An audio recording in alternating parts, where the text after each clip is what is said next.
رسول الله حبيب الله نبي الله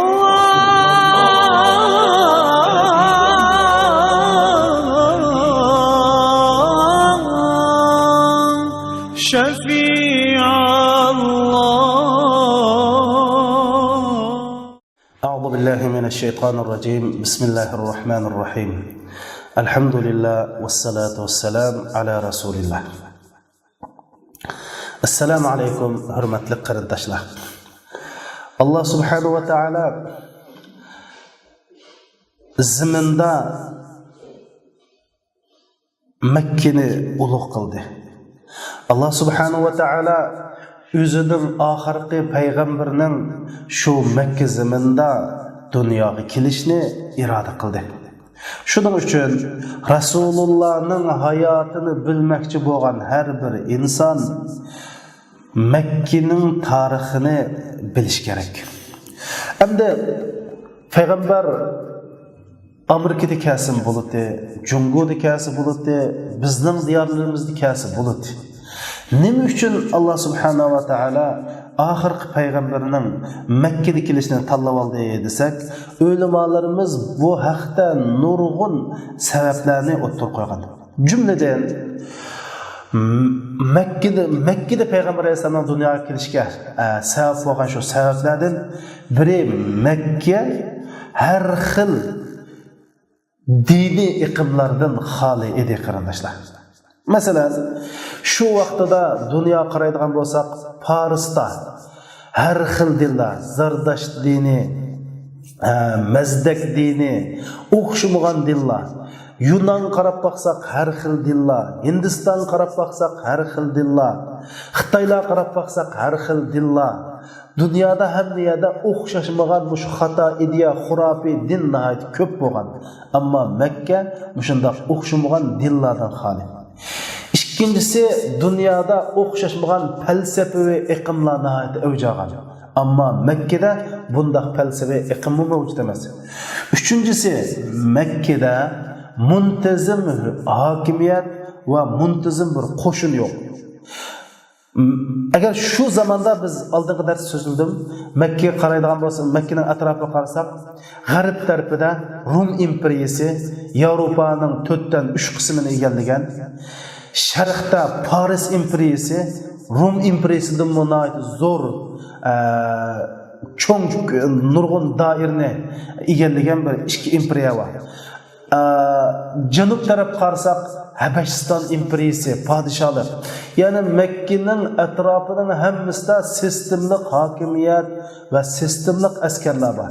Ammo Makkaga qarasak, Makkada bir sistemlik hokimiyat yo'q, sistemlik askar yo'q. Bu Payg'ambar alayhisolamning da'vati uchun, payg'ambarning bu yerda bosh ko'tarish uchun nihoyatli foydali omillar bo'lganlikdan va boshqa Allohning biz bilmaydigan hikmatlari bor va bu haqda ulamolarimiz nurg'un hikmatlarni bayon qilgan. Mush sababli Rasul akram sallallohu alayhi vasallam Makkada dunyoga keldi. Unda bo'lgan ekan biz Makkaning qisqacha bir tarixini bilib olishimiz kerak. Makka degan so'zning lug'at ma'nosi bo'lsa, bir narsaning markazini yoki bir narsaning javhirini ko'rsatadi qarindoshlar. Makka degan gap arab tilida markaz, javhar degan ma'nolarni bildirdi ekan. Makkani dunyoning onasi deyildi. Endi ba'zi materiallarda bu dinimizdan bor yer shari uzun tarixlarda asli suv, butun yer shari suvdi. Ondan keyin yanartog' orqali dengizning ostidan yanartog' chiqib, bu yanartog' orqali quruqlik shakllangan deydi. Tunjulib quruqlik shakllangan ya Makka degan kitoblarda qayd qilingan. Shuning Makkani Ummul Qura, ya'ni yezlarning onasi yoki shaharlarning onasi degan manda ma'nim baqirishlar. Ya'ni dunyodagi quruqlik shahar Makkadan boshlangan degan qarashlar bor. Chunki Rasul akram sallallohu alayhi va sallam Jabal Abu Qubays, ya'ni Xona Kabaning yendiki tog'ni yer sharida tunji yoritilgan tog' degan. Hammamiz bilamiz, tog' vulqon orqali paydo bo'ladi. Demak, Makka quruqlikda eng tunjuli paydo bo'lgan quruqlik. Shuning uchun Makkaning ismi markaz, javhiri degandek ma'noni bildiradi. Endi bu Makkaninki tarixi milodidan burun 2000 yillargacha 2000 yillar milodidan burun 2000 yillar boshlangan. Yani qachon boshlangan sana biz İbrahim Aleyhisselam'ni hayotini bilishimizga to'g'ri keldi.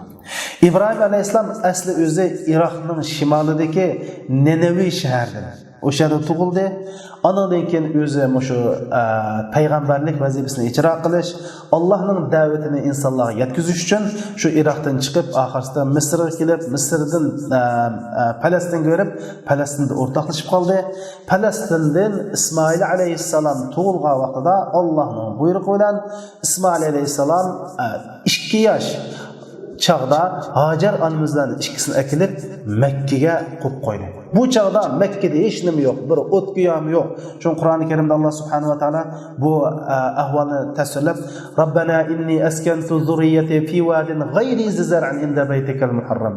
Ey Allah, men balllarımni hech qanday o't gilgiya unmaydigan bir muqaddas sening haramingning endi qo'yib ketdim deb, ya'ni hech qanday bir jonliq, hech qanday bir o't, yeshilchilik bir narsa mavjud emas.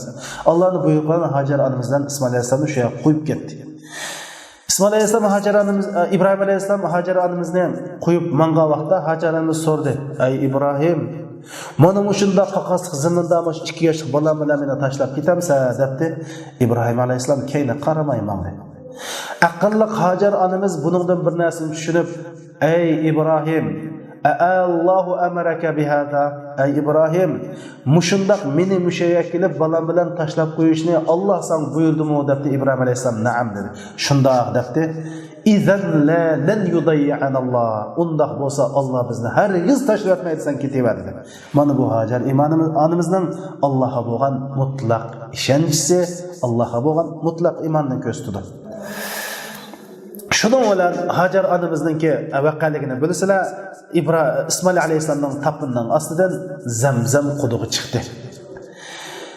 Şunun bilan Hajar onamiz bu suvni ichib, o'zi og'ish kelgan yemeklarni yeb yashayotgan bir davrida mundaq bir ish yuz berdi. Yamandagi Ma'rib dambisi su ep ketdi. Yani çoğun su ambarda su ep ketdi. Bu tarixdagi shu davrdagi eng donliq su ambarlarının birisi. Su ep ketib, Yamanni su besib ketib, su afati bo'lib, Yamandan 50,000 odam Yamanni tashlab ko'chishga majbur bo'ldi. Yaman bo'lsa asli arablarningki zimini. Arablar shu Yamanda yashaydi. Ma'lum Padişi Araplarni hisobga olmagan chog'da Arabning butunlay Arab hammasi asli Yamanda yashaydi. Shundan bu suofininki bo'lish bilan 50,000dak Arab yerim aralga ko'chishga majbur bo'ldi. Bular qabila bo'yicha ko'chdi. Masalan, Saqib qabilasi Taifga kelib o'ltirlashdi. G'asasina qabilasi Shamning, Suriyaning atrofiga, hozir Iordaniya shu atrofga borib o'ltirlashdi. Ammo Jurhum qabilasi Yamandan chiqib, mush Makkadan o'tib ketayotgan vaqtida qushlarning osmonda oylanib yurganligini ko'rdi. Buningga qarab, bu yerda bu suv bo'lmasa, nimda qushlar aylanadigan deb birisini avatibdi. U berib bu yerda Zamzam quduqining borlig'ini ko'rib, o'zining qabilalariga xabar qildi. Qabildagi odamlar bu yerga kelib, suv bo'lgan ekan, biz bu yerda yashasak bo'lg'ida, yaxshi ziminkan deb Hajar onamizdan izni so'radi. Bu suv sizning ekan, biz bu suvga haq to'lasak, siz bilan birga yashasak dedi. Yani bularni esil axloqli odam. Hajar onamizdan bu eri yo'q bir tulxutinkan, bu suvni biz egallab olaylik demay, ruxsat so'rab keldi. Hajar onamizningki shu suvdan bir oilaning turmush qandalidek sharoit hozir bo'ldi. Shundan bu Jurhum qabilasidan Hajar onamiz mana bu Makkada yashadi. Kunlar oylar o'tdi. İbrahim alayhisalom bir necha qatim o'zining bu oilasini yo'qlab turdi. İsmoil alayhisalom 16 yaşga kirgan vaqtida Alloh subhanahu va taolo Ibrohim alayhissalom bilan Ismoil alayhissalomni Xoni Kabani silishga buyurdi. İsmail aleyhisselam taşlarını ekip etti. İbrahim aleyhisselam bolsa özünün mübarek kolları bilen taşlarını koyup Xoni Kabani sağan idi. Xoni Kabining temini taş bilan silish jarayonida her bir taşını koyup İbrahim aleyhisselam keyniga 4-5 metre yenip durup bu taş joyida quyildimi, tam tuz chiqdimi, tek chiqdimi deb shunday qaraydi.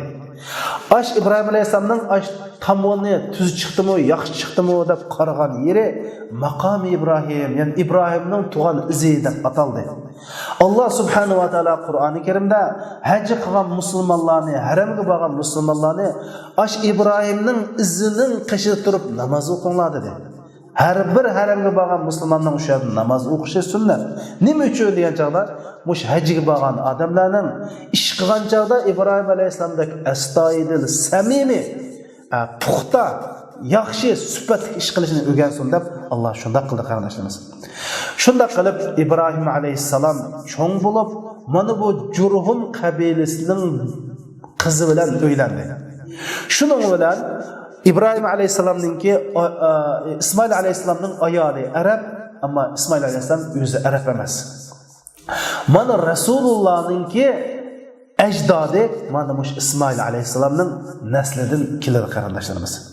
Şundan bula İbrahim aleyhisselam Xoni Kabani sep bulup Allah subhanahu wa ta'ala dedi ki ey İbrahim emdi kişilerini sen hacıge toğluğun depti. İbrahim aleyhisselam ey Allah minin bu çöl cezirde avazım ne giydi o depti. Toğla sendin yetküzüş bizdin dedi qarindoshlar. Yani İbrahim aleyhisselam Allah'ın dedi hacıge çağırı sendin ama başkalarına anlatışı olsa bizdin dedi. Bunundan biz nurgun neslerini düşünüp alımız. Hakikatini yetküzüş, to'g'ri ishni yetkazish va bularni tashviq qilish bizdan uni kishilarning qabul qilishi, qabul qilmasligi, yetishi, yetmishi Allohninki ixtiyoridan bo'ladi. Shunday qilib İbrahim alayhissalom kishilarni hajga chaqirdi.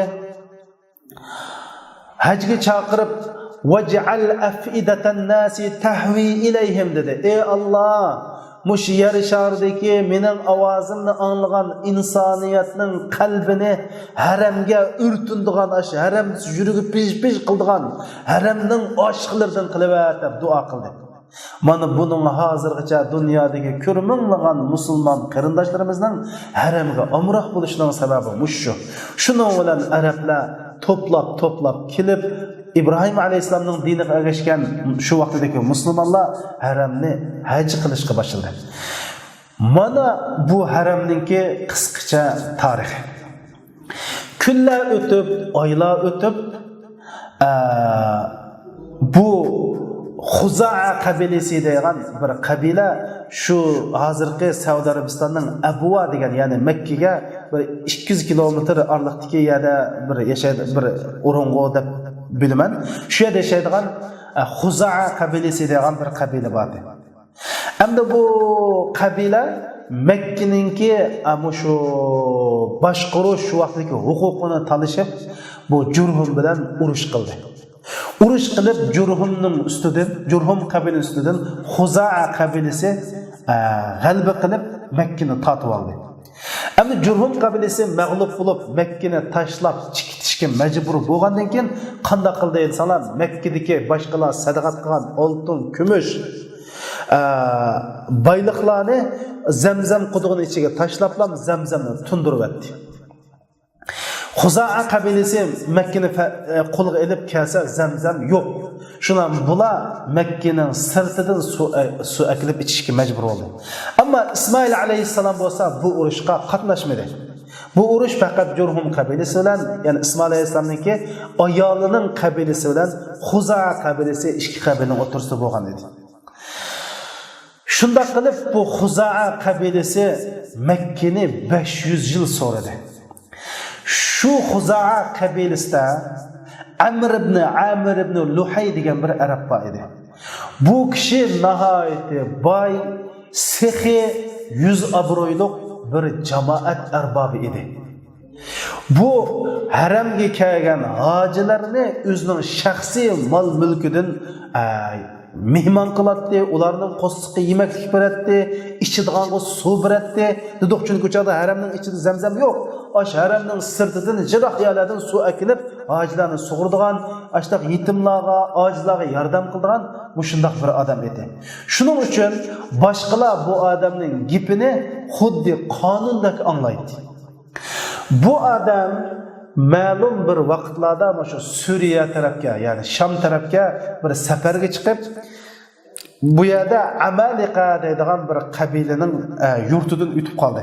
Qarasa bu kishilar shunday but cho'qinib, butga sajda qilgan bir kishilar ekanda. Shuning bilan bu odam bu nima deb bu butlarga sajda qilib, butlarga cho'qinislar ekan, bu but bizni Allohga yaqinlashtirdi. Beşimizga kun tushsa, mash butdan tilasak bizningki ishlarimiz oson bo'ladi. Yomg'ir yog'masa, mash butdan tilasak yomg'ir yog'di, palani, pustani degan hajat yaxshi ekan. Unda bo'lsa, bu butdan mana birini beringlar, men Makka og'ash ketay deb butdan birini akeldi. Bu butning ismi Hubal edi.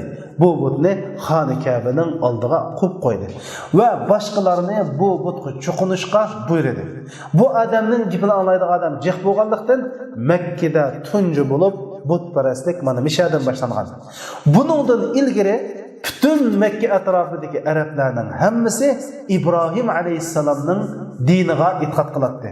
Mekkaga Xristian dini yoki Yahud dini va boshqa hech qanday din kirmagan qarindoshlar. Shu davrda hammamiz bilamiz, Yahud dini bor, Xristian dini bor, ammo Mekka bo'lsa, İbrahim alayhissalomning dini edi. Tunji bo'lib mana bu İbrahim alayhissalomning dinidan iborat tavhid va sog'lom dinning Makkada o'zgarib ketishiga sabab bo'lgan odam bo'lsa, Amr ibn Luhay degan kishi. Rasul akram sallallohu alayhi va sallam bu odam haqida shunday deydi: "Men Amr ibn Luhayninki jahannamda 3 oylarini so'rab yurganligini ko'rdim. Yani do'zaxdan boshlab 3 oylar chiqib qolgan holatda ko'rdim" degan. Xo'sh, mana bu Makkaninki qisqacha tarixi. Endi biz qarindoshlar Rasulullohning hayotini so'zlashdan burun sizlarning saninglarga Rasululloh tug'ilishdan 55 kun burun yuz bergan va Qur'oni Karimda Allohida tilga ilingan fil vaqasini so'zlash to'g'ri keladi. Chunki Rasululloh shu fil vaqasi yüz birib 55 kunlik dunyoga tug'ilgan. Bu fil vaqasi qanday vaqalik desanglar, yine azroq bir aqimizga qaytish to'g'ri keladi. Endi Arabninki Makka atrofi hammasi İbrahim alayhissalomning dinida edi. Keyin butparastlik kirdi dedik.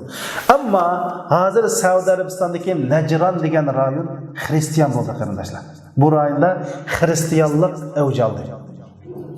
Qanday oldu desanglar, Suriya tarafdan kelgan Faymun degan bir Xristian Afrika tarafga din taqat qilib berib, u yerdan Afrikaliklar, qaroqchilar tutib olib, bu odamni qul sifatida bozorga chiqib sotyapti. Shuning bilan buni Najronlik bir boyvachchi sotib oldi. Ya'ni bir arab sotib oldi. Akilib shona bu qulni ishiltish jarayonida bu Faymunning yaxshi solih taqvodor bir odam ekanligini ko'rgandan keyin xo'jayin so'radi: "Sen qaysi dindan?" degan keyin "Men shu Xristian din, men shu mushtaq dindan, mening dinim haq, men sening dining xato din, bu xurofot" deb shada da'vat qilish orqali bu xo'jayin musulmon bo'lib, sham bu Najronda Xristian dini umumlashdi. Endi bu Najran degan rayon Yaman bilan chegirdosh. Shu bilan bu yerdan diniy da'vatchilar chiqib Yamanga da'vat qilishga boshladi. Yamanda Xristian dini da'vat qilib chiqqan bir olim Yamanda o'rinlashdi. Endi bu chaqda Yamanning podshosining ismi Zunwas. Bu Zunwas degan podshoninki noiti usta sihrigar kahillar bo'lib, Bu sihrigar qayerib ketganlikdan podshoh dedi. Men aqlliq boladan bir 10-15 balni bersangiz, men bularga o'zimning hunarini o'rgatib qo'ysam degandan keyin ma'qul deb 10-15 balni bu sihrigarga shogirdlik berdi. Shuning orasida bir bola uydan shu sihrigarninki qashiq berish jarayonida Najrandan kelgan rohib bilan uchrashib qoldi. Rohibdan diniy da'vatni angladi. Ondan keyin sihrigarni qashig'i oldi. Ashunda qilib bu rohibning ta'siri uchab bu bola xristian bo'ldi. Ya'ni haq din ustida bo'ldi. Shuning bilan bu bola bu Yaman rayonida xristian dinini da'vat qildi. Da'vat qilib bu da'vat azroq kengaygandan keyin buning xavri Zunuvas degan podshoh yetdi. Chunki bu podshoh o'z vaqtida Yahudi diniga e'tiqod qilgan podshoh edi. Shuning bilan bu ishninki bu balani va shu balaning ustozini tutib akilib, ustozini o'ltirib etdi. Ammo bu balani o'ltirmadi. Bu vaqalik Qur'oni Karimda Uhdud vaqaligi, ya'ni o'rak vaqaligi deb bayon qilindi. Qutila ashabul uhdud an-nari zatil waqud izhum alayha qu'ud degan vaqalik mashhur. Ya'ni bu Zunuvas degan odam bu yosh balni o'ltirman deb oxirsida bu balni o'ltirgan bo'ldi. Ammo butun shu askarlarni boshlab mush Najrondagi xristianlarni yo'qtiman deb 20 mingdak odamni o'rak ko'lab u yerga gulxonlarni yoqib odamlarni shu yerga tashlab 20 ming odamni o'ltirdi. O'ltirgandan keyin shuning 20 ming odamning ichidan Davus Zu Sa'laban deydigan bir odam bu nimaninki o'rakdan qutulib qilib qochib ketdi. Qochib shu bir qashqancha men zodi bu qisosini qanday olaman? Mushunda xalq bir gunoh o'ltirilyapti. Xalqimda 20 ming odam o'tib tashlandi. Buning gunohi faqat Alloh deganlik uchun bo'ldi deb shundan o'z vaqtida mush xristianlarning markazi bo'lgan Rumga bordi. Rumga berib, Rumning podshosi Qaysarga bo'lgan ahvolni uqtirdi. Qaysar buni anglab qattiq g'azablanib, bu Alloh degan odam mushunda o'tib tashlasa bo'landi, mushundaq dafsanni qilsa bo'landi deb. Lekin bu Rum bilan Yamanning orlig'i jiroq. Men u yerga qo'shin avatib qolmayman. Ammo men sen bilan bir elchi avatay. Mushu Habashistonga berib, Habashistonning podshosiga bir elchi avatay. Uning xat avatay, shu sen yordam qilsin dedi. Shundan bu odam shu Qaysarninki elchisi bilan Habashistonga keldi. Habashiston bilan Yaman chegirdosh. Berib shuna bu yerdagi Najjoshiga dedi. Ahvol mushunda debdi. Najjoshi mana xafa bo'ldi. Chunki bir odamning dini itqodiga ko'ra mushunda jazolangan bormi deb 70 ming kishilik qo'shin chiqardi. Bu 70 ming kishilik qo'shinninki 5i Aryal degan qo'mondan, ikkinchi qo'mondan bo'lsa Abrahal Ashram. Bu ikkisi Yamanga 70 ming qo'shindan boshlab kirib Zunuvas degan podshohni va uning askarlarini o'ltirib Yamanni egalladi. Endi bu orliqda shu bilan bu Abraha bilan bu bosh qo'mondonni o'tirsida ixtilof chiqib, Abraha bosh qo'mondonni o'ltirib Yamanning mutlaq hokimiga aylandi. Endi bu Yamanning mutlaq hokim bo'lgan bilanmi u Najjoshi, ya'ni Habashistondagi Najjoshining qo'l ostidagi qo'mondan bo'lganlik uchun Najjoshiga xizmat ko'rsatish uchun mushu Yamanda ajoyib cho'ng bir Qulays degan chirkovni soldi. Chunki barliq kishilarning Saudiya Arabistondagi hozirgi Makkadagi haram bo'lmay chirkovga kelib tavof qilishni maqsad qilgan edi. Nima ish qiladi degan chog'da bu haram bo'lsa dunyodagi tijorat markazlarining biri edi. Yamandan Suriyaga mangdigan, Suriyadan Yamanga mangdigan, hatto Xitoy tarafdan kelgan mollar Makkaga kelib atrof taqaydi. Yilda necha qatam savdo yarmankalar bo'ladi. Mana mushni maqsad qilib bu Ka'bani Yamanga o'zgartmoqchi bo'lib bir chirkov soldi va arablarni mushaga kelib tavob qilishga buyurdi, ammo arablar bog'lanmadi. Shu jarayonda Nasi qabilasidan bir odam berib bu chirkovga tarq qilib qo'ydi. Shuning bilan Abraha buni anglab qattiq xafa bo'lib, men Xoni Ka'bani buzib etaman deb Xoni Ka'bani buzish uchun o'zininki pillerini shu chaqdagi eng kuchli urush qurollari bo'lsa shu pilkan nech pillar bilan qurollangan 200 ming kishilik askarni to'plab hozirgi Makka qarab yo'lga chiqdi. Endi bu jarayonda arablar o'zininki Xoni Kabini buzish uchun Abrahaning kivatqanligini bilib, bir nechada Abraha bilan so'qishgan bo'lsa-mu, Abrahaning qo'shinini kuchli ham jiq bo'lganlikdan arablar yengilib qoldi. Shundan Abraha Taifga kelgan vaqtida Taifdagi Saqif qabilasi Abrahaning Xoni Kabini buzg'ul kelganligini bilib, "Voy, mayli Kabini buzsang buz, biz sana yo'l ko'rsataylik" deb bir odamni qo'shib Xoni Kabiga yo'l qo'yib qo'ydi. Abraha shuna Xoni Kabini buzaman deb shu to'g'an shu o'rnayotgan jarayonda osmondan qora bulutdek bir qush paydo bo'ldi. Har bir qush 2 putida 2 tal tosh, ig'iz tumshuqda bir tal toshni tishlab osmondan tashlaydi. Bu tosh kimning beshiga tushsa, bu odam o'lib halak bo'lib mushuna qilib Abrahamu aran shu toshning zarbasida Yamanga aran qochib boraldi-yu, lekin halak bo'lib o'ldi qarindoshlar. Mana bu fil vaqasi. Bu Rasul akram sallallohu alayhi va sallam tug'ilishdan 55 kun burun yuz bergan ish. Demak qarindoshlarimiz, bugungi darsdagi asosli ikki mazmun bor. Birinchisi Kabe'ninki yani haramning qisqacha tarixi. Rasul akram sallallohu alayhi va sallamning ona taraf bo'lsa arab, dada taraf bo'lsa arab emas. Tarixda arablarni 3 ga bo'lgan.